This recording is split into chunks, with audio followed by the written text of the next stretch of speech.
లక్ష్మీ పార్వతిని పావనమూర్తిని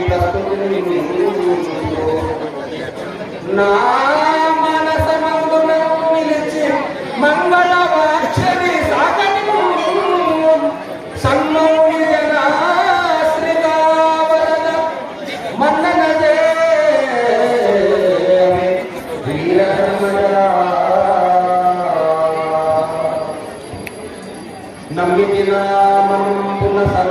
అనంత్ అనంత్ ఇంకో రెండు మైక్ రెండు ఇవ్వాలి మైక్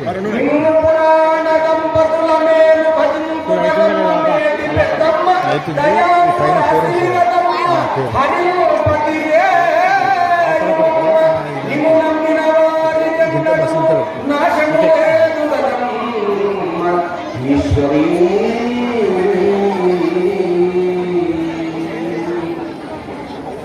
జగద్గురు పరమాత్మ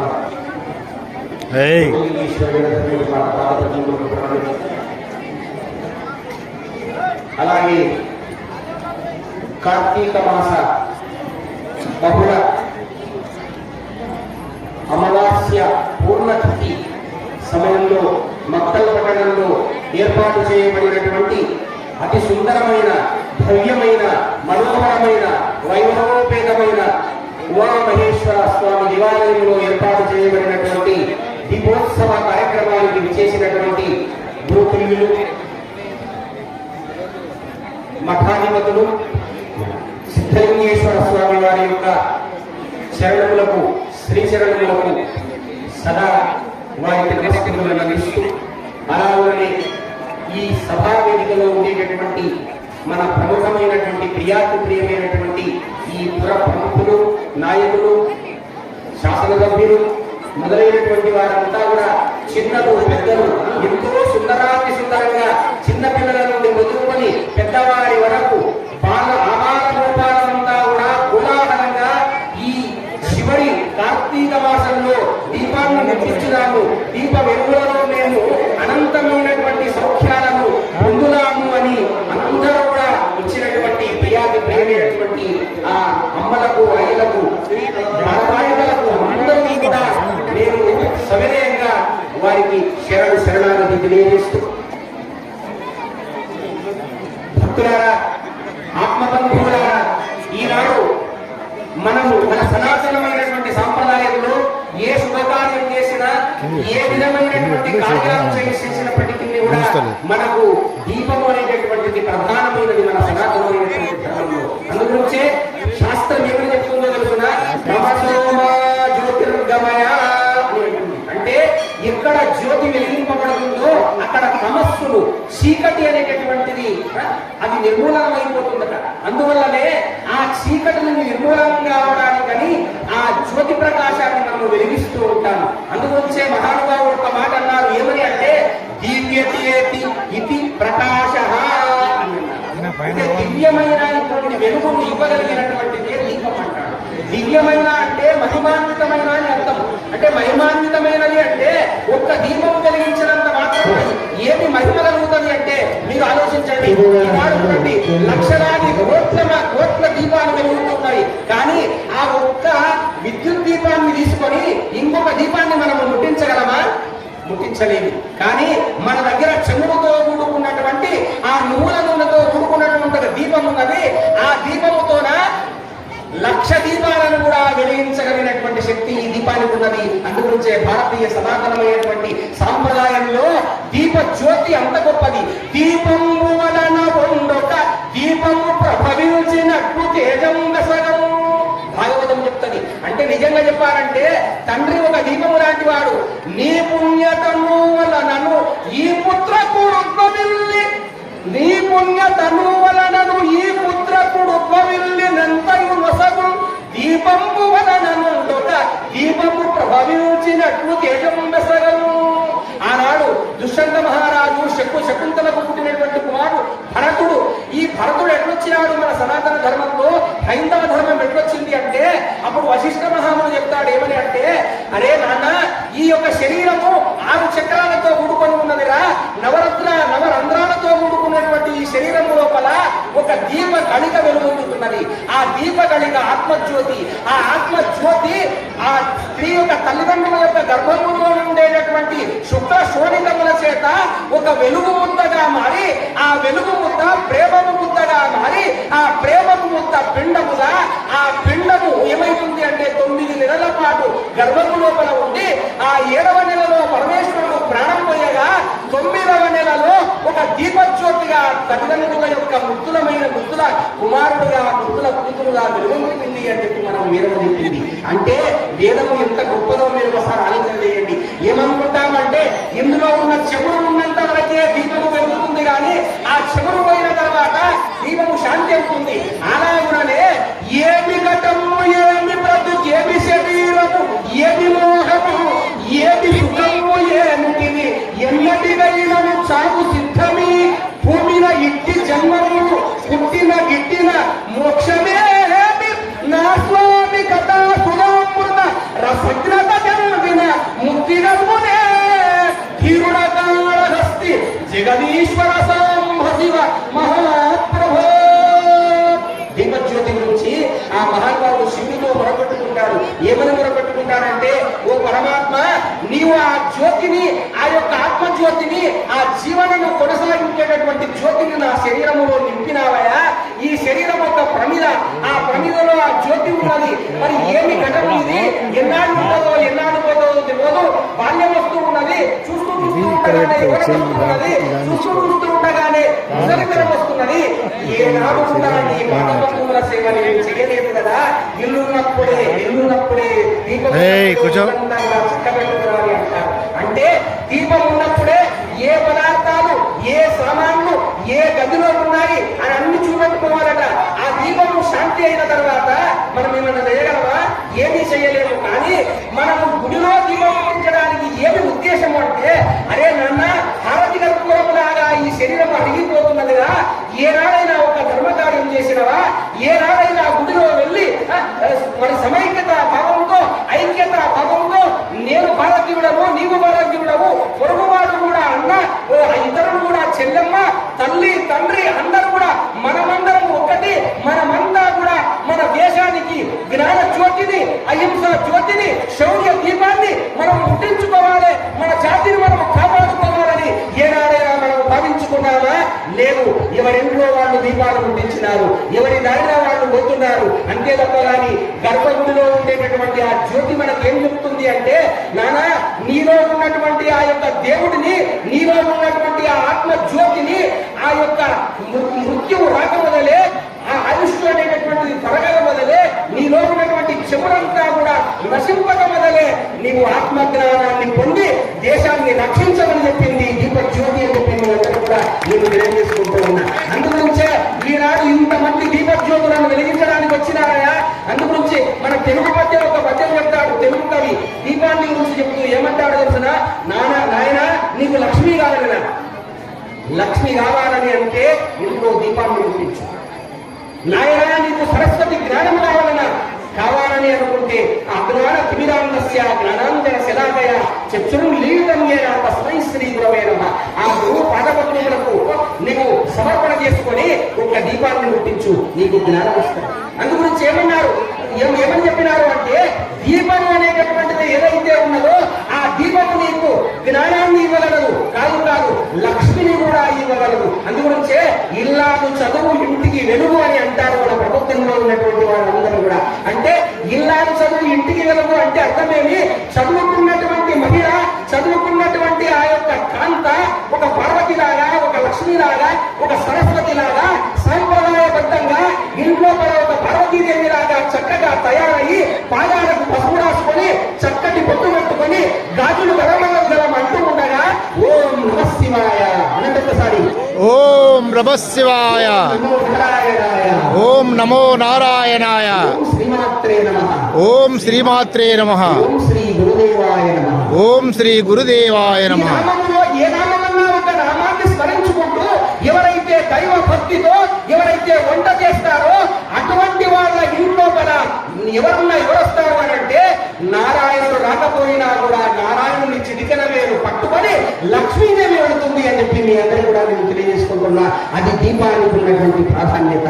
అందుగురించే ఏమన్నారు అంటే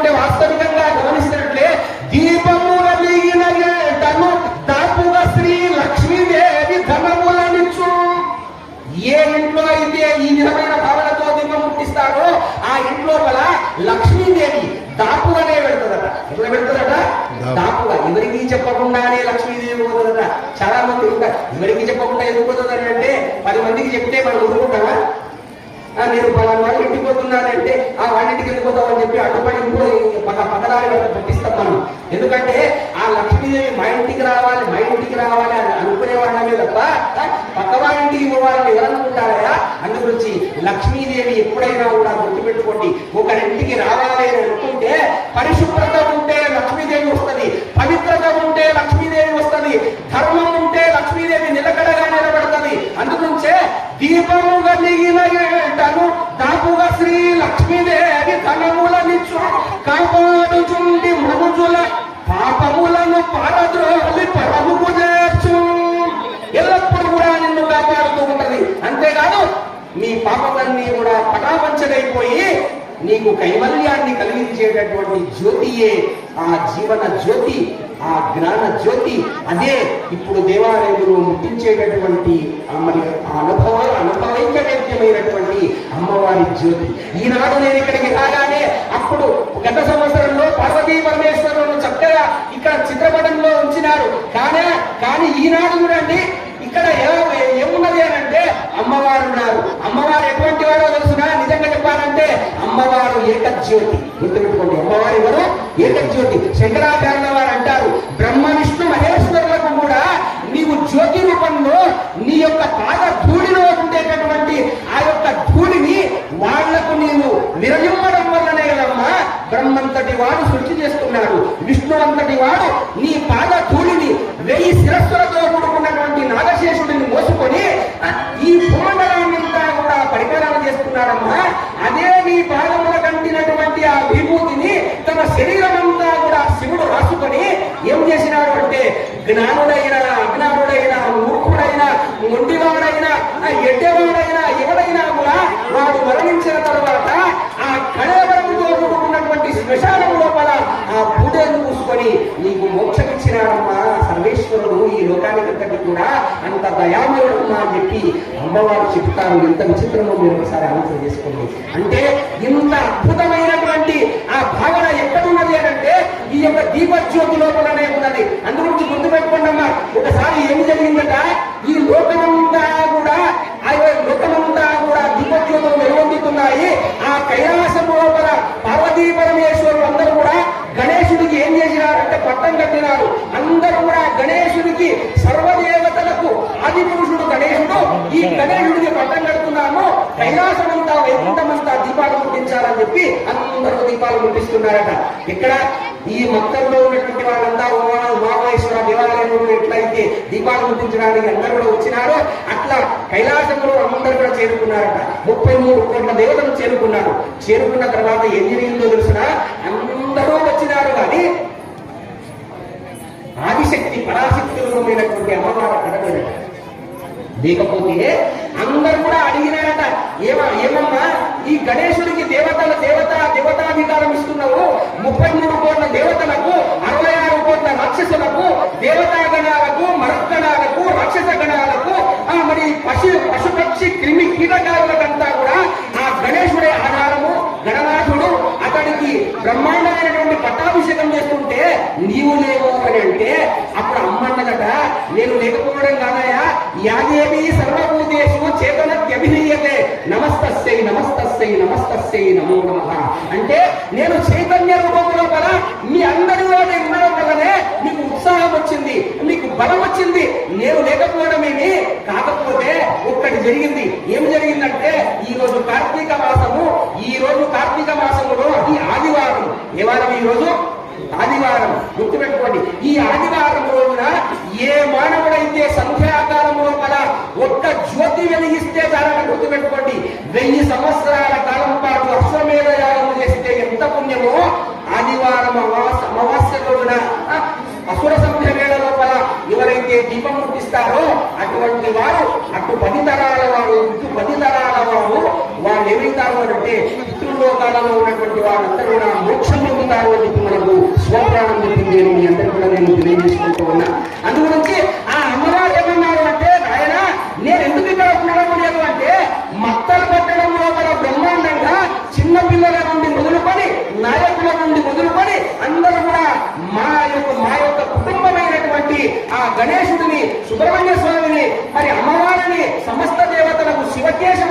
సమానమైనటువంటి పండుగ జరుగుతున్నది. ఆ పండుగ లోపల అందరూ పిల్లలందరూ వచ్చినారు. వాళ్ళందరినీ పోవడానికి నేను వెళుతున్నా. నేను మణిదీపం లోపల నేను ఎక్కడున్నా అంటే అమ్మగారు ఎక్కడ ఉంటారట, మణిదీపంలో ఉంటారట. కానీ మణిదీపంలో నేను ఉండను. ఎక్కడ ఉంటా అంటే ఏ అమ్మగారైతే ఏ ఆడపడుచైతే చక్కగా శరీరం అంతా కూడా కనపడకుండా ఆనందంగా బట్టలు కట్టుకొని ఎవరైతే చక్కని బొట్టు పెట్టుకుంటారో ఆ బొట్టులో ఉండేటటువంటి కళకళలాడేటటువంటి ఆ కాంతిలో నేను ఉంటాను అని చెప్పి అమ్మగారు చెప్పడం జరిగిందట. అందుగురించే ఈనాడు బొట్టును కూడా ఎప్పుడు మర్చిపోవాలమ్మా. ఇంకొకటి తెలిసిన మల్లొక స్థానంలో నేను ఉంటా. ఎక్కడ ఉంటాను అంటే ఏ మహిళ అయితే తన మెడలోపల సువాసిని అయితే ముత్తైదుగా అయితే ఆ భర్త కట్టినటువంటి పతిదేవాయ నమః, ఆ భర్తనే నారాయణుడు, ఆ భర్తనే పరమేశ్వరుడిని భావించి ఆ రాసుకొని ఆ యొక్క మాంగళ్యాన్ని ఒకసారి పూజించి ఎవరైతే వస్తూ ఉంటారో ఆ మాంగళ్యంలో కూడా నేను ఉన్నాను అని చెప్పి అమ్మగారు చెప్పినారు. ఇంకా మూడవ స్థానం. ఈ మూడవ స్థానం ఏంటి అంటే ఏ ఇల్లాలైనా ఏ ఆడపడుసైనా ఆనందంగా ఈ రోజు ఆడపిల్లలంతా కూడా మత్తర్ పట్టణం లోపల ఈ గొప్ప పండుగ చేసుకోవడానికి ఆడపిల్లలంతా కూడా ఇంటి ఆడపిల్లలు లక్ష్మీదేవుల్లాగా చక్కగా బ్రహ్మాండంగా తయారయ్యి వాళ్ళ యొక్క నల్లటి ఆ కొప్పుల లోపల వెన్నెల ముద్దలాగా చంద్రుడి వెన్నెలలాగా పూల గుత్తులతో సువాసన భరితమైన పూల గుత్తులతో వాళ్ళు నిలుచుకొని పూలు పెట్టుకొని వచ్చినారు. ఆ పూల సువాసన పరిమళములు నేను ఉన్నాను అని చెప్పి అమ్మగారు చెప్పడం జరిగిందట. ఈనాడు ఆ పూలు లేకుండా అయిపోయినవి. నిజంగా చెప్పారంటే బొట్టు లేకుండా అయిపోయింది, మాంగళ్య పూజ లేకుండా అయిపోయింది. తర్వాత ఇక నాలుగవదానికి ఏం చెప్పినారో తెలిసిన, ఎవరైతే గాజులు గలగలమంటూ ఉండగా ఎవరైతే చక్కగా గాజులు వేసుకొని మరి పసుపు రాసుకొని ఆ ఎవరైతే వచ్చినారో ఆ గాజుల గలగల ఆ రవడి లోపల నేనున్నాను అని చెప్పి అమ్మవారు చెప్పడం జరిగిందట. ఇక ఐదవది ఏమి అంటే ఆ పాదాలకు వేసుకున్నటువంటి మెట్టెలు ఉన్నవే ఆ మెట్టెల యొక్క చప్పుడు లోపల నేనున్నా అని అమ్మగారు చెప్పినారట. ఈ 5 స్థానాలు కూడా లక్ష్మీ స్థానాలు అమ్మ. ఈ 5 స్థానాలు ఏ స్థానాలు? లక్ష్మీ స్థానాలు. భారతీయ సనాతనమైనటువంటి సాంప్రదాయంలో ఒక మహిళ ఈ 5 స్థానాలను ఎప్పుడు కూడా మరిచిపోరాదు. ఈనాడు ఏమైతుందో తెలుసిన, ఒక అమ్మాయి వచ్చినా కూడా ఈ అమ్మాయి ఆడపిల్లనా మగపిల్లవాడా అన్న అనుమానం మనకు వస్తున్నది. నిజంగా చెప్పాలంటే ఆనాడు రామాయణం లోపల ఆ యొక్క సీతమ్మను ఆ యొక్క రావణాసుడు ఎత్తుకొని పోయిన తర్వాత రాముడు అడుగుతాడు, ఎవరిని? లక్ష్మణుడు అడుగుతాడు, లక్ష్మణ ఆ నిండా ఆభరణాలు ఉన్నవి కదా, మరి నీ వదిలే యొక్క ఆభరణాలను నీవు గుర్తుపట్టగలవా అని అంటే అప్పుడు ఆ లక్ష్మణుడు ఏమంటాడో తెలుసిన, అన్నా నా వదిన ఆభరణాలు నాకు మెడలో ఉన్న ఆభరణాలు కూడా నేను చూడలేదు. ఆ తర్వాత ఈ యొక్క భుజాల పైన ఉండేటటువంటి ఆ యొక్క ఆభరణాలను చూడలేదు నేను. ఆ శిరమ పైన ఉన్నటువంటి ఈ శిర చూడాలని నేను చూడలేదు. నాకు ఆభరణాలు ఏది కూడా నాకు కనపడవు అన్నారు. అప్పుడు సుగ్రీవుడు అన్ని చూపిస్తున్నాడు. కింద పడినవి ఆకాశం నుండి కింద పడితే ఎవరు గుర్తుపడతలేదు. అవి సీతమ్మ తల్లిరా కాదా అని అందరూ కూడా ఎవరు గుర్తుపట్టకపోతే ఒక్క మెట్టెల కాడికి వచ్చింది. అన్ని అయిపోయిన తర్వాత ఈ మెట్టెలున్నవే ఆ మెట్టెలు మాత్రం చూసినాడు. ఎవరు చూసినాడు? లక్ష్మణుడు చూసి ఏమన్నాడట, అన్నా సోదరా ఈ మెట్టెలు మాత్రము సాక్షాత్తు ఆ పరాశక్తి స్వరూపమైనటువంటి ఆ సీతమ్మ తల్లియే ఈ మెట్టెలు అని చెప్పి లక్ష్మణుడు చెప్పడం జరిగింది. గుర్తుపెట్టుకోండి. ఈనాడు అందమైనటువంటి యువకులు ఎవరైనా కనపడితే పనికి మారినటువంటి మన బడపలు ఏం చేస్తారో తెలుసిన, శరీరం అంతా చూస్తారు. కానీ తన తల్లి భావనతో ఏ మానవుడైతే ఒక అమ్మాయిని కానీ ఒక స్త్రీని కానీ కాళ్ళ దగ్గర ఉండేటటువంటి మెట్టలు మాత్రమే చూడాలని ఆనాడు రామాయణం చెప్పింది. ఆ మెట్టలే లక్ష్మణుడు చూసినాడు. కాబట్టి తల్లిలాగా భావించిన రోజున ఉదయం లేవగానే ప్రదక్షిణ చేసి ఆ వదిలకు నమస్కారం చేసి మెట్టలు మీ యొక్క శరీరానికి తగిలేటట్టుగా ఈ యొక్క ప్రారంభానికి తగిలేటట్టుగా ఆయన ముఖ్యవాడు. కాబట్టి వదిలను తల్లిలాగా భావించేవాడు. కాబట్టి ఆ మెట్టలను గుర్తుపెట్టినాడు. అటువంటి భావన మన లోపల రావాలి. యువకుల లోపల భావన రావాలంటే అందరూ కూడా వాళ్ళు కూడా ఎట్లా ఉండాలి? లక్ష్మీదేవిలాగా తయారై ఉండాలి. వాడు మన సనాతన ధర్మాన్ని నిలబెట్టుకోగలిగినటువంటి వాళ్ళై ఉండాలి. అట్లనే వచ్చినారు. ఈనాడు మొత్తం పట్టణం అంతా కూడా ఎంతో ఆనందంగా ఈ జ్యోతులు ముట్టించాలన్నటువంటి ఒక భావనతో రావడం జరిగింది. ఎందుకండి జ్యోతులు ఎందుకు ముట్టించాలి? మీరు గుర్తుపెట్టుకోండి. 365 రోజులు మనకు జ్యోతిష్ జ్యోతిష్యం చెప్తుంది. 365 రోజులైతే మనకు ఒక సంవత్సరం. ఒక సంవత్సరాన్ని 2 భాగాలుగా విభజించినారు. ఎన్ని భాగాలు అంటే దక్షిణాయన పుణ్యకాలము, ఉత్తరాయణ పుణ్యకాలం. ఇది 6 నెలలు, ఇది 6 నెలలు. ఇప్పుడు ఇది ఏ కాలమయ్యా? దక్షిణాయన పుణ్యకాలం. ఈ దక్షిణాయన పుణ్యకాలములో మనం ఏం చేయాలి అంటే ఇది ఉపాసనా కాలం. గుర్తుపెట్టుకోండి, ఇది ఏ కాలము? ఉపాసన కాలం. ఈ ఉపాసన కాలము ఉత్తరాయణ పుణ్యకాలం లోపల నువ్వు పెళ్లిళ్ళు చేయాలి, పేరంటాలు చేయాలి. కానీ దక్షిణాయన పుణ్యకాలం లోపల ఏం చేయాలి మీరు అంటే పాపాలు పరిహారం కావడానికి పరమేశ్వరుడికి రుద్రాభిషేకం చేయాలి. పాపాలు పరిహారం కావడానికి దేవాలయంలో దీపం ముట్టించాలి. పాపాలు పరిహారం కావడానికి నీలో రోగాలు కానీ నీ లోపల ఉన్న జ్వర రోగ కష్టములన్నీ నివారణ కావాలంటే స్మరణ చేయాలి, రుద్రాభిషేకాలు చేయాలి, దీపాలు ముట్టించాలి. ఇవన్నీ కూడా దక్షిణాయన పుణ్యకాలంలో వస్తాయి నాయన. అందుగురించే దక్షిణాయన పుణ్యకాలం అంతా కూడా ఉపాసన కాలం. అందుగురించి గుర్తుపెట్టుకోండి. అందుగురించి భీష్ముడు కూడా ఏం చేసినాడో తెలుసా? ఉత్తరాయణ పుణ్యకాలం వచ్చినంత వరకు ఆయన మరణించలేదు. దక్షిణాయనం అంతా కూడా పరమేశ్వరుని ఆరాధన చేసి ఉత్తరాయణ పుణ్యకాలంలో పలానా ప్రాణాలను విడిచిపెట్టినాడు. అంటే ఎంత విచిత్రమో మీరు ఆలోచించండి. అందుగురించే పరమేశ్వరుడికి ప్రీతికరమైనటువంటి మాసము ఈ యొక్క కార్తీక మాసం అని ఎందుకు చెప్పినారు అని అంటే కార్తీక మాసం లోపల ఒక్క నాడైనా నీవు గుడిలోకి వెళ్ళి నీవు రుద్రాభిషేకం చేసినవా? చెయ్యలేవు. కనీసం మంచి వేళైనా స్వామి పైన పోసినవా? పొయ్యలేవు. ఎందుకో తెలుసునా? ఏ దేవుడైనా కూడా ఆభరణాలంటే వెంకటేశ్వర స్వామికి ఇష్టము, గణేశుడికి తర్పణం అంటే ఇష్టము, అమ్మవారికి కూడా ఏమి ఇష్టము అని అంటే అలంకారం అంటే ఇష్టము. శివునికి మాత్రము ఏమీ ఇష్టము లేదు. శివునికి ఏమి ఇష్టం చెప్పండి? ఏమి ఇష్టం నాయన? ఒక్క విభూతి, ఒక్క గ్లాసులో ఉన్న కొన్ని మంచి నీళ్ళు, అవి ఏమైనా పర్వాలేదు. నీలకంఠుని శిరస్సుపై నిల్మదల్లి పచ్చి రుసుమంత నెవ్వదు పరవైచు కామధేనువు వానింటి గడి పశువు అల్ల సురశాకి వానింటి మల్ల చెట్టు. ఎంత అద్భుతమైన పద్యం రాసినాడు కృష్ణదేవరాయల కాలంలో. ఆ మహానుభావుడు ఏమంటాడు తెలుసిన? అరే తెలిసో తెలియకనో ఎవరైతే ఆ నీలకంఠుని యొక్క శిరస్సు పైన మంచి నీళ్ళు ఎవరైతే పోస్తారో ఒక్క బిల్వపత్ర తీసుకొని ఆ స్వామికి ఇట్లా ఇష్టం ఉన్నా ఇష్టం లేకపోయినా ఇట్లా శివుని పైన ఎవరైతే పారవేస్తారో అరే ఈనాడు వాడు గొప్ప పని చేసినాడు. ఈనాడు అమావాస్య, ఈనాడు నేను శివతాండవం అనేటటువంటి రోజమ్మ చప్పట్లు ఒకటి ఆనందంగా ఆ స్వామివారు శివతాండవం అనేటటువంటి రోజు ఏ రోజు తెలుసునా? అమావాస్య రోజు. మనం ఏమనుకుంటాం తెలుసునా? అమావాస్య అంటే భయపడతాం. కానీ కర్ణాటక ప్రాంతంలో ఉన్నటువంటి వాళ్ళంతా అమావాస్య అంటే చాలా గొప్ప దినం, పండుగ జరుపుకుంటారు వాళ్ళంతా. ఉత్తరాదిన అమావాస్య అంటే చాలా గొప్పది. ఉత్తరాదిన అమావాస్య అంటే సుబ్రహ్మణ్య స్వామికి పూజలు చేస్తారు, అభిషేకాలు చేస్తారు. అది నిండు తిథి. మీరు గుర్తుపెట్టుకోండి, అమావాస్య రోజులనే కదా చీకటి ఉన్నది. చీకటి ఉన్నప్పుడే కదా మీరు దీపం వెలిగించాలి. గుర్తుపెట్టుకోండి, చీకటి ఉన్నప్పుడే దీపం వెలిగిస్తే ఆ అజ్ఞానం అనే చీకటి వెలిగించి వస్తాయి. అందుగురించే అమావాస్య రోజున ఎవరైతే దీపారాధన చేస్తారో దాని కొరకు పితృదేవతలతో పాటుగా 33 కోట్ల దేవతలు కూడా ఎదురు చూస్తూ ఉంటారట.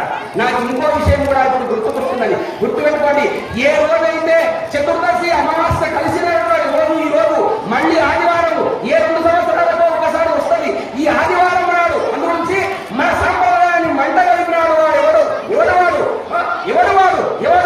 ఎగటివాడు ఇటు వచ్చిన కుర్రవాడు అని అన్నాడు అల్లూరి సీతారామరాజు పనికి మారినటువంటి బ్రిటిష్ వాడిని. నేనున్నాను ఒక వీర జ్యోతిని అని చెప్పి వాడిని బెదిరించినాడు అల్లూరి సీతారామరాజు. అంటే మన సాంప్రదాయాన్ని వాడు చెడగొట్టినాడు. వాడు గుర్తుపెట్టుకోండి, మన సాంప్రదాయాన్ని ఎందుకు చెడగొట్టిండు అంటే గుర్తుపెట్టు, సోమవారం శివునికి అభిషేకం చేస్తారు, మంగళవారం అమ్మవారికి అభిషేకం చేస్తారు, బుధవారం గణపతిని పూజిస్తారు, గురువారం సాయిబాబా, తర్వాత దత్తాత్రేయుడు, వేదాదక్షిణామూర్తి అని చెప్పి అందరూ కూడా పూజలు చేస్తారు. ఆ తర్వాత శుక్రవారము మహాలక్ష్మిని ఇంట్లోకి ఆహ్వానం చేసుకొని మహాలక్ష్మికి కుంకుమార్చన చేస్తారు. శనివారము ఆంజనేయ స్వామి, వెంకటేశ్వర స్వామి. ఆదివారం రాగానే సండే ఈజ్ హాలిడే. ఏమైంది? Sunday is holiday. ఇవ్వడరా చెప్పింది పనికి మాలిన సంస్కృతి. నీకు సండే ఇచ్చినాడా? అన్ని గుడ్డులు పెట్టినాడా? అరే మూర్ఖుడా, గుడ్డు తింటావా? నీవు జీవితం లోపల గుడ్డు తిని ఒక గూడు లోపల గుట్టుకోమంటావా? ఏమిరా నీ జీవితం అంతా? అందుగురించి వాడు ఎక్కడ కొట్టిండు దెబ్బ అంటే ఆదివారం రోజే వాడు దెబ్బ కొట్టిండు. గుర్తుపెట్టుకోండి, ఆదివారం గుర్తుపెట్టుకోండి. అనేది శ్రేష్టమైన దినము. అంతేకాదు శ్రీమ పరమేశ్వరుని యొక్క ఆజ్ఞ చేత ఈ బ్రహ్మాండమును సృష్టించడానికి పరమేశ్వరుని ఆజ్ఞ చేత బ్రహ్మదేవుడు ఈ కలియుగాన్ని సృష్టించినటువంటి రోజు ఆదివారం రోజు పిన్ని అందరికీ కూడా నేను తెలియజేసుకుంటున్నా. ఈ ఆదివారం రోజున ఏ మానవుడైతే మధ్య మాంసాలు తింటాడో పంచాంగం లోపల రెండవ ఏముందో తెలుసునా, భానువాసరే మధుమాంస ఎవరైతే మధుమాంసాన్ని తింటాడో సప్త జన్మ కృతం పాపం, 7 జన్మలలో చేసుకున్నటువంటి పాపమంతా కూడా వానికి వచ్చి ఏమైతుందో తెలిసిన మనుష్య జన్మ రాదట. ఎన్ని జన్మల వరకు? 7 జన్మల వరకు కూడా మధ్య మాంసాలు ఎప్పుడైతే ఆదివారం తింటాడో వానికి 7 జన్మల వరకు మానవ జన్మనే రాదట. మానవ జన్మ రాకపోతే ఒక దివ్యం ముట్టించగలవా? మానవ జన్మ రాకపోతే అభిషేకం చేయగలవా? మానవ జన్మ రాకపోతే నారాయణ నారాయణ నారాయణ అంటే ప్రధానం నారాయణ నారాయణ నారాయణ. ఓం నమః శివాయ, ఓం నమః శివాయ, ఓం నమః శివాయ, ఓం నమః శివాయ అని నీవు ప్రేమతో చెప్పగలవా? చెప్పలేవు కదా. అరే పశు పక్షాదులకు లేనటువంటి ఒక అవకాశము నీకు వచ్చిందిరా నాన్న, దాన్ని కూడగొట్టుకుంటూ ఉన్నాము. ఎందుకంటే వీడు జ్ఞానం కలిగిన వాడు కాకుండా వీడు పనికి మారిన వాడు కావాలని చెప్పి మన దేశానికి వాడు ఏం చేశాడంటే చీడ పురుగులాగా వచ్చి ఈ వారాలన్నీ తీసేసి ఏం చేసాడు అంటే సండే, మండే, ట్యూస్డే, వెడ్నెస్డే అన్ని గుర్తులే, ఇంకా వేరేదేమి లేవు. మరి ఆదివారం రోజు మాత్రం ఏమైతుందో తెలిసినా వాడు 10 గంటల వరకు పడుకోవడానికి వీలుగా చేసినాడు వాడు.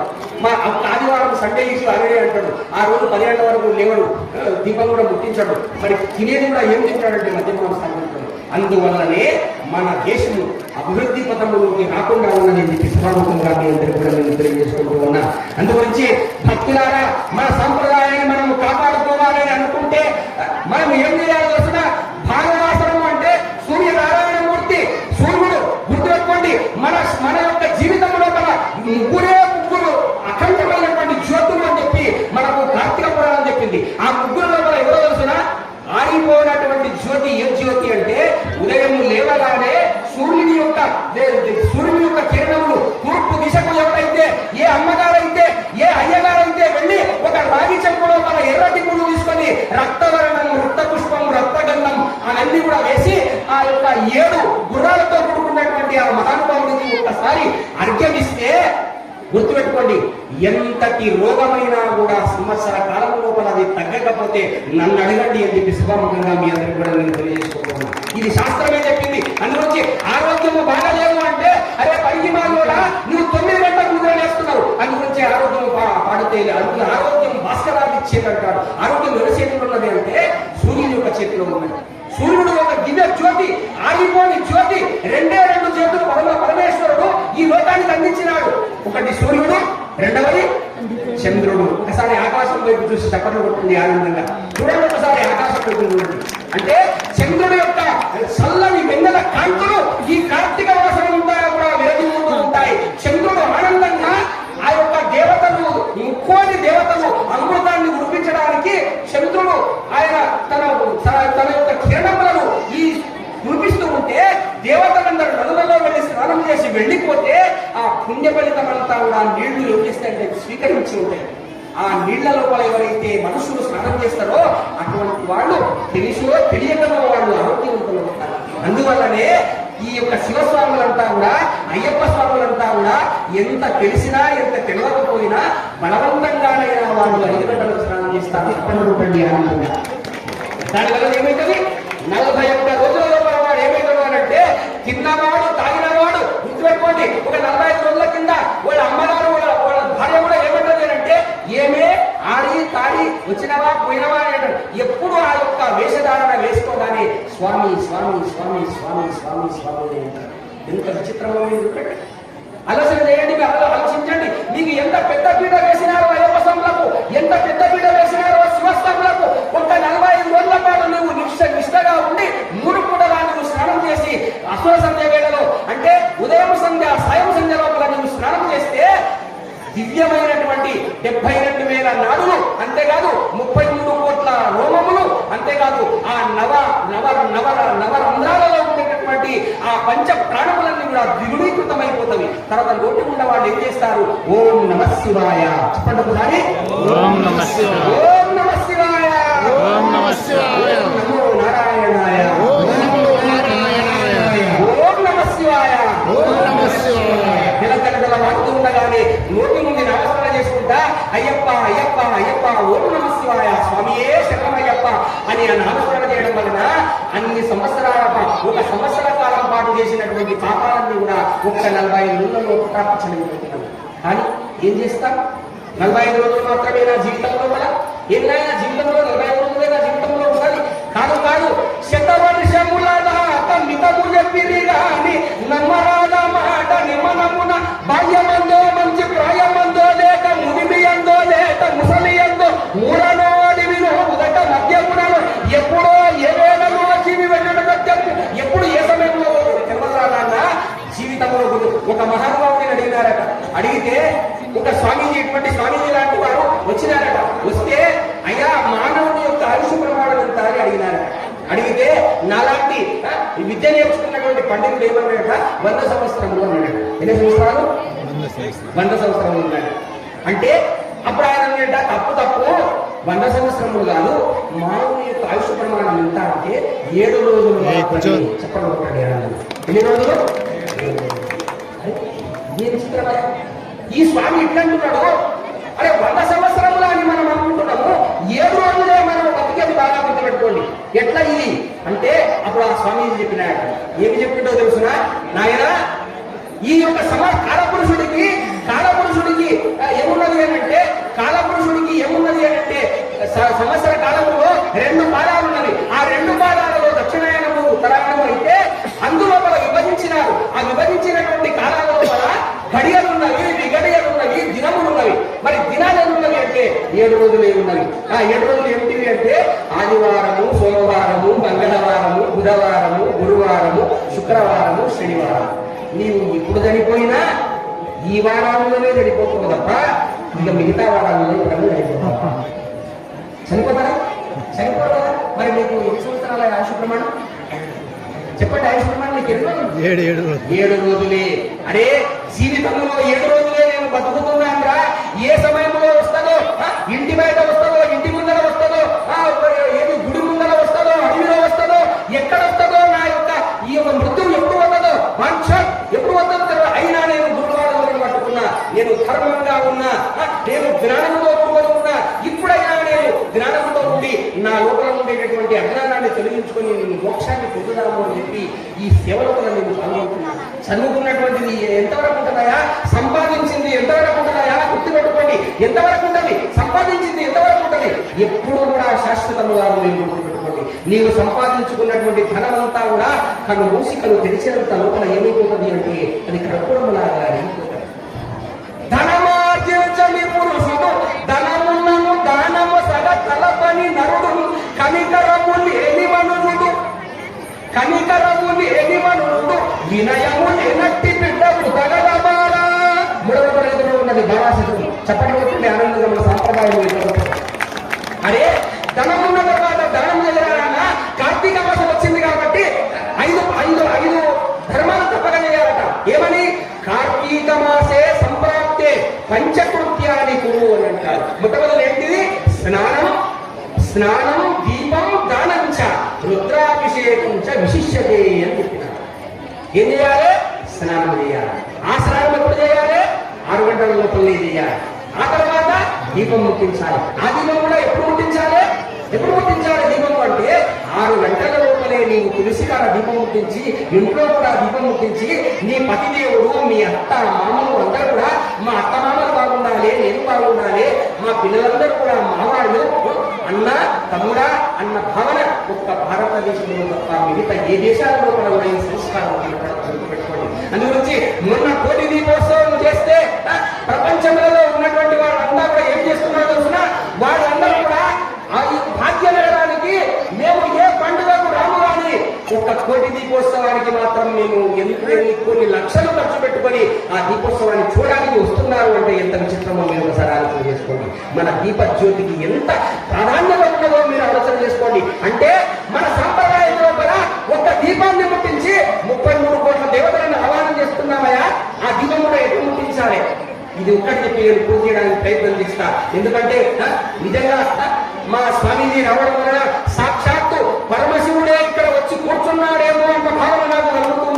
మీకు అనిపిస్తే చప్పట్లు కొట్టండి, లేకుంటే లేదు. ఎందుకంటే ఒక కాషాయ వస్త్రములు వేసుకున్నటువంటి వారు జీవితం అంతా కూడా లోక ప్రయోజనార్థమై ఆ పీఠాన్ని నిలవగలిగినటువంటి వాళ్ళు నడయాడేటటువంటి దేవుళ్ళు అని చెప్పి మీ అందరికి కూడా నేను తెలియజేసుకుంటూ ఉన్నా. అందుగురించే అమ్మగారు అన్నారు, నాయన కాషాయ వస్త్రములు వేసుకున్నటువంటి వారు ఎవరైతే ఉన్నారో, ఎవరు పీఠానికి ఉన్నటువంటి వారు ఎవరైతే ఉన్నారో, వాళ్ళు శివుని వలసిన, విష్ణువుని వలసిన, ఏ దేవతను వలసినా కూడా వాళ్ళు ఒక్కసారి అలా నడుచుకుంటూ వెళుతూ ఉంటే, అమ్మ మాట్లాడకండి పిల్లలారా, చేసే తల్ల మీరు వచ్చేది ఇంతవరకే, మాటలో కూడా వస్తారు. అందు నుంచి అంటారు స్త్రీలందరినీ కూడా ఎంత గొప్ప వాళ్ళైనా కూడా వాళ్ళకి చెంచల బుద్ధి ఉంటుందట. ఎందుకంటే లక్ష్మీదేవికి ఉన్నది, మీకు లేదేమి తల్లి. అందు గురించి ఆయన దగ్గరనే అమ్మ తల్లి ఉండలేదట. ఇక మన దగ్గర ఆయన ఉంటుంది, ఉండదు కదా. మీరు అటువంటి వాడు తల్లి, మీరు మహా ఎంత చెప్పరా, ప్రళయకాలంలో కూడా సృష్టిస్తారు మీరు. అందుగురించి ఏమంటారు, స్త్రీ బుద్ధి ఏమంటారు, ప్రళయాంతక అంటారు. ఇంకో మాట కూడా ఉన్నది, స్త్రీ బుద్ధి ప్రళయాంతక అని ఎందుకన్నారంటే, ప్రళయాన్ని సృష్టించగలదు, అవసరమైతే ప్రళయాన్ని ఆపగలదు అని చెప్పేసి బాముఖంగా మీ అందరూ కూడా దాని అర్థం అదే. ప్రళయాంతక అంటే సంస్కృతంలో ఒక అర్థం ఉన్నది, ప్రళయ అంతక అంటే ప్రళయాన్ని ఆపగలదు, ప్రళయాన్ని సృష్టించగలదు. అందుగురించే ఆ శక్తి అంతా కూడా ఆడపిల్లలు ఈనాడు అత్యధికమైనటువంటి సంఖ్యలో కూడా నిజంగా ఈ రోజు నాకు ఆనందం అనిపిస్తున్నది. ఒక్కసారి ఇలా పైకెత్తి అందరినీ చూడాలని అనిపిస్తున్నది నిజంగా. ఎందుకో తెలుసునా, ఇంత అయినా కూడా, నేను ఇంత ఆలస్యమైనందుకు సభాముఖంగా మీ అందరికీ నేను క్షమాపణలు నేను తెలియజేసుకుంటూ ఉన్నా. 5 రోజుల నుండి వరుసగా కూడా కార్యక్రమాలు ఉన్నది. ఆ కార్యక్రమాల వల్ల నేను ఏమైనా అంటే పూర్తిగా ఉండిపోయిన తర్వాత మీ ప్రేమనే, మీ యొక్క ఆ తమ్ముడు, అన్న, గురువు అన్నటువంటి ఒక ప్రేమ ఇప్పటి వరకు ఇక్కడ లాభకొచ్చింది అంటే ఎంత విచిత్రమో మీరు ఆలోచించండి. ఈనాడు అమ్మల కంటే కూడా అయ్యల సంఖ్య కూడా ఎక్కువగా ఉన్నది. ఆనందంగా పోయినసారి చాలా తక్కువ అనిపించినారు. ఈనాడు పురుషులందరూ యువకులంతా కూడా వచ్చినారు. యువకులు ఏం కావాలి, ఛత్రపతి శివాజీలాగా కావాలి. ఈనాడు అట్లా అయితేనే మన శౌర్య దీపము వెలువొందుతుంది. అంటే నీ ఇంటికాడ నీవు దీపం ముట్టిస్తే, నా ఇంటికాడ నేను దీపం ముట్టిస్తే, మరి అంటే అన్నదానాలు చేస్తారు. ఎందుకు చేస్తారా అన్నదానాలు ఎందుకు చేస్తారు అంటే, అదే నాన్న నీ ఇంట్లో ఉన్న పురుషుని ఎప్పుడు నీవే ఎందుకు చెప్తారా నాన్న, ఇక్కడికి వచ్చిన తర్వాత నా కులము గొప్ప కాదు, నీ కులము గొప్ప కాదు, మనమంతా భారతీయులమే, దేవుడి తరఫున ప్రసాదం అవుతున్నది, మనమందరము కలిసి ప్రేమతో, ఐక్యతతో, ఆప్యాయతతో మనమంతా తిందాము అని చెప్పడానికి ఏర్పాటు చేయబడినటువంటి కార్యక్రమమే గుడిలో అన్నదానము అని చెప్పి మీ అందరికి కూడా నేను తెలియజేసుకుంటూ ఉన్నాను. అందుగురించే అన్నదానం ఎందుకు చేయాలి అంటారంటే, దాని గురించే అన్నదానం చేయాలని అంటారు. ఇది ఎంత విచిత్రమైనటువంటి, ఇక దీపజ్యోతి వెలిగిస్తున్నావు, ఎన్ని జ్యోతులు వెలిగించాలి? శాస్త్రం చెప్పింది ఎన్ని జ్యోతులు వెలిగించాలి అంటే, సాధ్య త్రివర్తి సంయుక్తం వహిలినా అంటే 3 ఒత్తులతో కూడుకున్నటువంటి ఒక దీపాన్ని వెలిగించాలి. చెప్పండి, ఎన్ని దీపాలు వెలిగించాలి? 3 ఒత్తులతో కూడుకున్న ఒక దీపం. అంటే 3 ఒత్తులను పేనాలే ఒక దీపంలాగా మార్చాలి, ఏకవత్తిలాగా మార్చి దానిని వెలిగించాలి. ఎందుకు 3 అని అన్నారు? మీరు ఆలోచించినారా? సంప్రదాయం ఎంత గొప్పగా ఉండండి. 3 ఎందుకన్నారా అంటే ఆలోచించండి. 3 ఎందుకన్నారు అంటే, బ్రహ్మ, విష్ణు, మహేశ్వర. అరే బ్రహ్మ వేరు కాదు, విష్ణువు వేరు కాదు, మహేశ్వరుడు వేరు కాదురా, ఈ 3 కూడా ఏకతా స్వరూపమే అని చెప్పడానికి 3 ఒత్తులతో కూడుకున్నటువంటి ఏకదీపాన్ని వెలిగించాలి. ఎవరైనా ఇంట్లో తప్పనిసరిగా ఒక దీపం లోపల తప్పనిసరిగా 3 ఒత్తులు వెలిగించాలి. ఇప్పుడు ఏమున్నది, గుడికి వచ్చినారు, 1,00,000 దీపాలు వెలుగుతున్నాయి అంటే 3 దీపాలు ఏం లేవు, ఒక దీపం కంటే పెట్టినారు అంటే ఏమని అర్థం అంటే, రాజనాయన ఆ 3 కూడా ఒకరి నుండే వచ్చినారు. ఆ ఒకరి నుండి వచ్చినటువంటి వారు ఎవరో కాదు, అమ్మలగన్న అమ్మ జగదమ్మ నుండి ఆ 3 వచ్చినారు. ఆమెకే ఈ జ్యోతిని మేము సమర్పిస్తున్నాము అని చెప్పడానికి ఒక్క దీపాన్ని వెలిగించాలి. ఇక్కడ గుడిలో 5 దీపాలు పంచభూతాలకు అమావాస్య రోజున ఎవరైతే 5 దీపాలు ముట్టిస్తారో పంచభూతాలు ఆనందపడి వాడు ఎక్కడికి పోయినా కూడా పంచభూతాలు వారికి ఏం చేస్తాయంటే సాయపడుతూ ఉంటాయట. గుర్తుపెట్టుకోండి, 5 దీపాలు ముట్టిస్తారు, 11 దీపాలు ముట్టిస్తారు.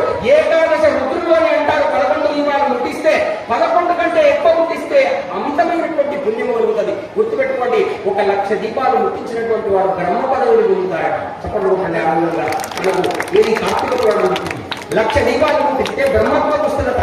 అంటే మీరు ఆలోచన చేయండి, అటువంటి దీపానికి అంత ప్రాధాన్యత ఉన్నది. మరి ఆ దీపాన్ని మనం ఇంట్లో ఎందుకు ముట్టించుకోలేకపోతున్నాము?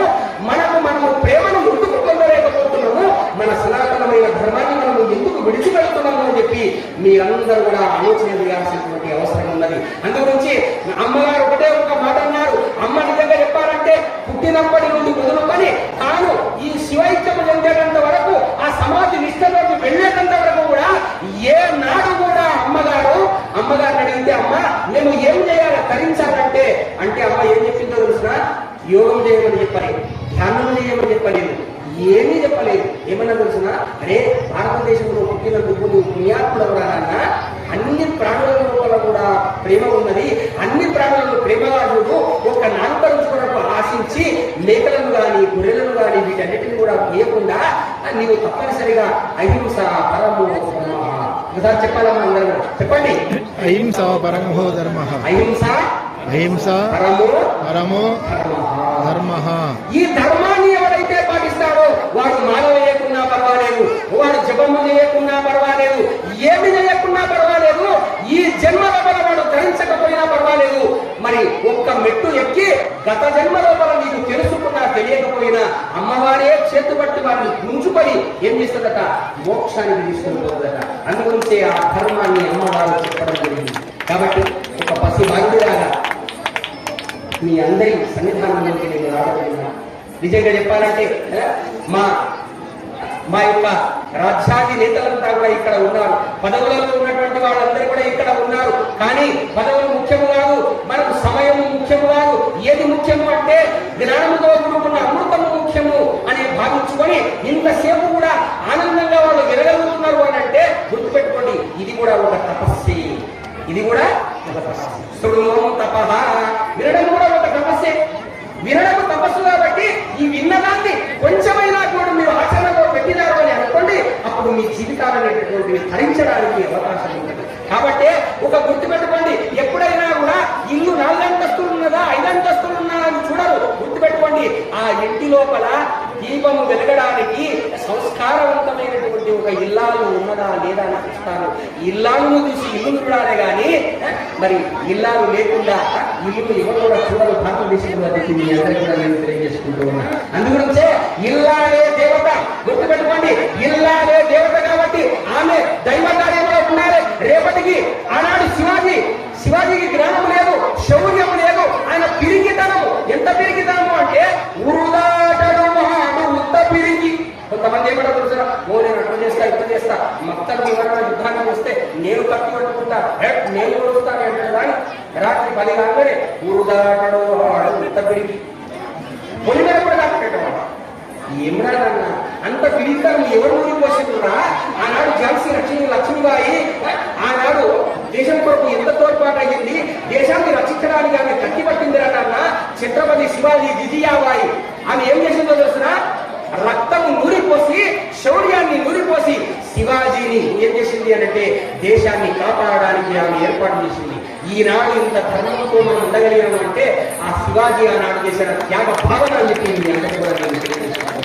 కాబట్టి అటువంటి వాళ్ళను తయారు చేయాలని నీవు జీవితం లోపల అంతే తప్ప కానీ నీవు పిరిగి బంధాలను తయారు చేయాలన్నా కూడా తల్లి తండ్రే. గుర్తుపెట్టుకోండి. కాబట్టి తనయుడు దుష్టైన తండ్రి తప్పు, కూతురు చెడుగైన మాట తప్పు అంటుంది మనకు శాస్త్రం. మరి ఆడపిల్ల ఏమి బట్ట లేకుండా గాజులు లేకుండా పనికి మారినటువంటి డ్రెస్ వేసుకొని తిరుగుతుంది అంటే తల్లిని ఏం చేస్తున్నావా? తల్లి వై ఉండి నేను ఏమి నేర్పినావా? పిల్లకు వంట నేర్పినవా? నువ్వు సంస్కారం నేర్పినవా? ఏమి నేర్పినవో అని అంటారు. పిల్లవాడు పని పాట లేకుండా వాడు ఊరు పట్టుకుని వాడు ఎక్కడ పోయినా, ఏ బస్ స్టాండ్లో పోయినా, ఏ సందు బంధువులో పోయినా పిల్లలు తిరుగుతూ ఉంటే అరే పనికి కూడా ఏం చేస్తున్నావు? వాళ్ళు ఒక్కనాడైనా వాడు ధర్మం గురించి చెప్పినావా? రాముడి గురించి చెప్పినావా? మరి శివుడు గురించి చెప్పినావా? కృష్ణుడి గురించి చెప్పినావా? ఏం చెప్పినవా నాన్న? అలా చెప్పగలిగి పిల్లలను మంచి మార్గంలో నువ్వు నడిపించగలిగి ఉండాలి. దేశం అంటే మట్టి కాదు, దేశం అంటే మనుషులు అన్నాడు గుంజాడు అప్పారావు. అరే మనిషికి మానవత్వం లేకుండా ఎక్కడ పడితే అక్కడ ఏ దేవత అంటే ఆ దేవత దగ్గరికి పోతావా? పోషమ్మ పోషించడానికి వచ్చింది, మారమ్మ పోషమ్మ, మారమ్మ, మషమ్మ, ఊరమ్మ, ఇన్ని దేవతలు ఉన్నాయి ఆషాఢ భాషకుడు. అరే పనికి మానవుడా ఇంతమంది దేవతలను ఎందుకు పెట్టినట్టే అంటురోగాలు రాకుండా రాక్షసులంతా కూడా రాక్షస లోకమంతా కూడా లేకుండా ఉండడానికి ఈ దేవ అమ్మవారి ఆ రూపాలలో వచ్చి ఈ యొక్క రాజ్యాన్ని అంతా కూడా ఈ పొలిమేరలంతా కూడా పోషించింది కాబట్టి ఆమె పోషణ అయింది. మైసమ్మ అని అంటాం కదా, మహిషాసురుని ఆనాడు సంహరించింది కాబట్టి మనం నోరు వినక మన తెలంగాణ భాష కాబట్టి ఏ పదాలైనా కూడా మనం మార్పు చేసినప్పుడు కాబట్టి మైసాసుర మధ్యలో మైసమ్మ అయిపోయి ఈ మైసమ్మకు ఏం చేస్తారు తెలుసిన రామేశ్వరకు ఏం చేస్తారంటే పూలు తీసుకుపోయి పోస్తారు. ఏమన్నా అర్థమా? అరే ముక్కోటి దేవతలను పూజించేటటువంటి తల్లికి నీవు కళ్ళు నిన్ను అడుగుతావురా? అరే మాంసం మీద అడుగుతారా? అమ్మలగన్నయమ్మ పులమ్మల పుటమ్మ చాలా పెద్దమ్మ సురాలమ్మ కడుపారడి పుచ్చినయమ్మ తన్నులో నమ్మిన వేల్పుటమ్మల మనమ్ముల నుండడి అమ్మ దుర్గ మాయమ్మ కృపాబ్ది శుద్ధ రసత్వ మహత్వ కవిత్వ పడుత్వ సంపదలు అన్నాడు పేదన్నాడు. 33 కోట్ల దేవతలను పోషించే తల్లి నీవిచ్చిన మేక కొరకు ఆమె ఉపాసన ఉంటుందా? బుద్ధి కూడా రక్తపాతం చేసి లోకాన్ని ఎక్కడ తీసుకుపోతున్నావు అంటే పనికి తనకులోకి నీవు తీసుకపోవచ్చు. గుర్తు పెట్టుకోండి, అవి అంగదేవతలు వాళ్ళంతా కూడా వాళ్ళందరూ అంగదేవతలు. వాళ్ళకి కావలిస్తే గుమ్మడికాయలు కొట్టండి, కావలిస్తే నిమ్మకాయలు కొట్టండి. ఏ పిల్లవాడికి పెళ్లి రాలేదు, పిల్లవాడికి కుజదోషం ఉన్నది, మంగళవారం శుభముఖంగా చెప్తున్నా 16 మంగళవారాలు 2:30 నుండి 4:30 వరకు రాహుకాలం ఉంటుంది. ఏ కాలం ఉంటుంది? రాహుకాలం. దేవి భాగవతం చెప్పింది, ఎవరైతే కుజదోషం ఉన్నదో, ఎవరికైతే సంతానం సరిగా లేదో, ఎవరికైతే పుట్టిన పిల్లలను ఆరోగ్యంగా ఉంటున్నారో అది దోషమురా, పితృదోషము, మాతృదోషము. అమ్మవారి దగ్గరికి వెళ్ళి నిమ్మకాయల దండ వేసి ఒక నిమ్మకాయలు ఏది వేప నూనె మరొక నిమ్మకాయ లోపల నువ్వులను పోసి ఈ కార్తీక మాసం అంతా కూడా నువ్వు రావుకాలంలో దీపం ముట్టిస్తే వచ్చే కార్తీక మాసం వరకు నీకు కొడుకులు పుట్టకపోతే నన్ను అడగండి అని చెప్పి దేవి భాగవతం చెప్పింది అని మీ అందరూ కూడా తెలుసుకుంటున్నా. కాబట్టి సనాతనమైనటువంటి సంస్కృతిని మీరందరూ కాపాడాలని, ఆ జ్యోతిని మీరు వెలిగించాలి. ఇది శ్రేయస్సు కొరకు జ్యోతిని వెలిగించుట. ఆ జ్యోతిని వెలిగించే మొదలు ఒక శ్లోకం చెప్పింది వేదము. ఏమా శ్లోకం చెప్పింది అంటే కీటా పతంగా మశక అక్ష వృక్షా, కీటకములు కూడా కనిపిస్తాయట, పురుగులు వస్తాయి. తర్వాత పతంగా రెక్కల పురుగులు కూడా దీపం ముట్టిస్తే వస్తాయి. అమ్మ దీపాలు ముట్టించేటప్పుడు మీ కొమ్ములు జాగ్రత్త తల్లి, దయచేసి కొమ్ములు జాగ్రత్త. ఎట్లా పడితే అట్లా ఉండకండి, పిల్లల్ని జాగ్రత్తగా చూసుకోండి. ఇప్పుడు ఈ కాలం చాలా ఏది ఆ యొక్క ప్రమాణ ఘటాలతోని పార్వతీ పరమేశ్వరుడు ఆకాశంలో కూడా తిరుగుతూ ఉంటారు. గరుత్మంతుని లేకొని లక్ష్మీదేవి కూడా ఈ ప్రాంతం కూడా సంచారం చేస్తూ ఉంటుంది. ఇది నిజము, మీరు చెప్పండి కొట్టండి ఆనందంగా, ఇది నిజమైన మాట. ఆ సమయంలో మీరు నా త్రయంబకాయ నమః అంటే ఒకసారి దామోదరాయ నమః రెండు కూడా చెప్పడానికి వీలు కాకపోతే ఈ రెండు కలిపి చెప్పొచ్చమ్మా. ఓం శివదామోదరాయ నమః అంటే ఒకసారి ఓం శివదామోదరాయ నమః 11 సార్లు ఈ నామం చెప్పారట కార్తీక మాసంలో. ఓం శివదామోదరాయ నమః, ఓం శివదామోదరాయ నమః. అందరూ 11 సార్లు చెప్పి దీపం గుర్తించండి. అయితే అప్పుడు ఈ పతంగా రెక్కల పురుగులు వస్తాయి, అది అందులో పడిపోతూ ఉంటాయి. ఆ పడిపోతున్న సమయంలో గుర్తుపెట్టుకోండి, రెక్కలు పట అని చచ్చిపోతాయి ఆ దీపానికి. అప్పుడు పరమాత్ముడు అంటాడు, అరే ఆ రెక్కల పురుగులు వస్తున్నవి, మరి అంతేకాదు వృక్షాః చెట్లు కూడా, అంతేకాదు జీవా దృష్ట్వా ప్రదీపం నచజన్మభావినః. ఓ పరమాత్మ, నేను శివుడని నారాయణుడని ఈ దీపాన్ని ముట్టిస్తున్నా. ఏ పురుగులైతే తెలుసో తెలియకనో వచ్చి రెక్కలు పటపట రాలిపోయి చనిపోతూ ఉంటే ఆ చనిపోయినటువంటి ఆ పురుగులకు కూడా నీవు వైకుంఠాన్ని ఇవ్వని నీవు దీపం ముట్టించాలి. వచ్చే జన్మలో అది పురుగు రాదు. ఇప్పుడు ఈ జన్మలో ఆ యొక్క దీపం ముట్టించినప్పుడు ఆ దీపానికి వచ్చి ఆ పురుగు చనిపోతే వచ్చే జన్మలో అది దానికి మానవ జన్మ ఉచ్చుగాక రావాలి అని చెప్పి అటువంటి పరోపకారాన్ని మనసులో పెట్టుకుని మనం దీపం ముట్టించాలి. అంతేకాదు ఇంకొకడు ఒక మూర్ఖుడు ఉంటాడు, వాడు ఎప్పుడు దీపం ముట్టించేవాడు కాదు, అభిషేకం చేసినవాడు కాదు, మధ్యమాంసాలు తిన్నవాడు, ఏదో ప్రవచనం కొడకని ఇక్కడికి వచ్చేవాడు, ఆ మూలకు కూర్చున్నాడు, ఆయన వచ్చాడు, వాడు అష్ట దరిద్రుడు. వాడు ఆ దీపాల యొక్క కాంతి లోపల అటువంటి మూర్ఖుడు కూడా కాంతి వెన్నెల లోపల ఒక జ్యోతులను ముట్టించి ఉమామేశ్వరుడు ఎంత అందంగా దీపాలు ముట్టించినారు కదా ఆయన ఒకసారి అనుకొని తెలుసో తెలియకనో వాడు దీపం ముట్టించకుండా ఒక నమస్కారం చేస్తే గత జన్మ లోపల వచ్చే జన్మ లోపల వారికి ఎట్లా వస్తుందట మంచి విప్ర జన్మ అంటే బ్రాహ్మణ పూరితమైనటువంటి జన్మ వస్తుందట అది దీపానికి ఉన్నటువంటి ప్రాధాన్యత. కాబట్టి భక్తులారా ఈ సదవకాశాలను ఇచ్చినటువంటి పెద్దలకు సాక్షాత్తు శివాంశ సంభూతులైనటువంటి మా స్వామీజీ వారి యొక్క పాదపద్మములలో అంతేకాకుండా అన్నలుగా ఉండి ఈ లోకాన్నంతటిని కూడా పరిపాలన చేయడానికి ఆ అమ్మవారి యొక్క అనుగ్రహంతో ఉన్నతోన్నతమైనటువంటి పదవులను పొందినటువంటి మా అన్నలకంతా కూడా ప్రేమగా ఇంత గొప్పగా ఇంతవరకు కూడా నిరీక్షణ చేసి ఒక అమ్మ బిడ్డడినైనటువంటి నా లోపల ఉండేటటువంటి తెలుసో తెలియకనో నా నోటి నుండి వెళుతున్నటువంటి ఆ యొక్క మాటలను వినడానికని వచ్చినటువంటి ప్రియాతి ప్రేమైనటువంటి సోదర సోదరీమణులకు అమ్మలకు అయ్యలకు అంతా కూడా శరణాలను తెలియజేస్తూ గట్టిగా చక్కగా అభినందించాలి. ఇప్పుడు గౌరవ శాసనసభ్యులు 8 నిమిషాలు మాట్లాడతారు. తదుపరి